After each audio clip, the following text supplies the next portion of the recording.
So let's pretend that my skin is only metaphysical. And let's just say that my pigment is just a generational residual. What color would you assume that I was if you heard me speak from outside of your peripheral? Would your assumption of my articulation still offer the same speculation that is now tainted from your visual? Or could you hear my heart leaking through the orifice of my soul without labels like me being black, a man, or only 34 years old? You see, these are the things that go through my mind every time I stand up here to speak. Growing up, I was never really taught about bias, just that I was different, with no explanations on the race relations of this nation. See, I grew up in Southeast Texas, where I was taught things like never to get caught after dark and biter, stick with my own pack and to the other side, never lean nor swerve, or I could get drugged behind a truck like Sabine did to James Byrd. And although I knew that somewhere inside of me this was all wrong, before long I learned how to mute the diversity in my song. Just because this is where I come from doesn't mean it's where I had to stay. See, in these conditions I could no longer thrive, so I left the hive because I knew that this hole in my soul had to be fillable. So I set out on a path of discovery that's taken me many places. It first took me down to Mexico, where I learned to habla español, and I tasted the beauty of arroz con pollo, menudo, and milanesa. Then it took me into Hindu temples, where after service we feasted on rice and lentils, and as we sat in our bare feet, they began to speak. And for what I can understand, they had no demand, when in fact they welcomed me. I spent some time up north on an Indian reservation in the dead of winter. It was a self-governed principality where outsiders were normally not welcome, yet they let me enter and they offered me their hospitality.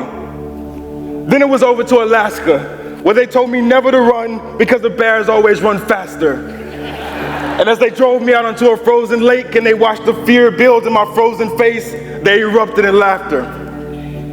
See, I've been immersed in so many cultures, and it's been a blessing to know them, far more than I have time to fit in a poem. But see, I learned a few things.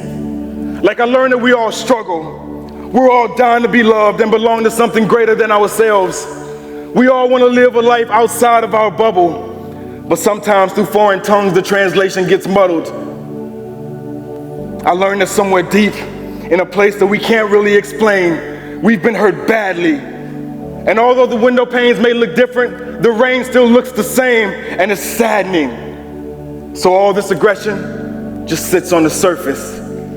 And we've learned to live our life on the defense, because we can't always expound through rhetoric. See, we're all just like the Israelites fleeing the Egyptian army, and we're just trying to get ahead of it.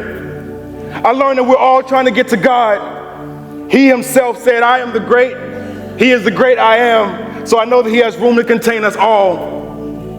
He wrapped himself in our human flesh, and he was persecuted with the same prejudice so that we can understand that he understands our trials and tribulations.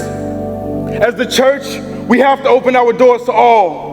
My loss may not look like your loss, but if we don't come together, we're going to lose it all. Our love has to go feet and hands. Within this building alone, we're overflowing with the supply, and we need to go out and meet the demand. We're all sisters and brothers, no matter our color. So let us not love in word nor speech, but in action and truth.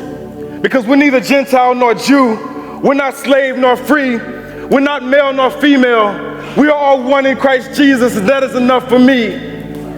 So it's time for us to stand up and get up and leave our comfort zone. We need to go out and be the multicultural church that this world is dying to be shown.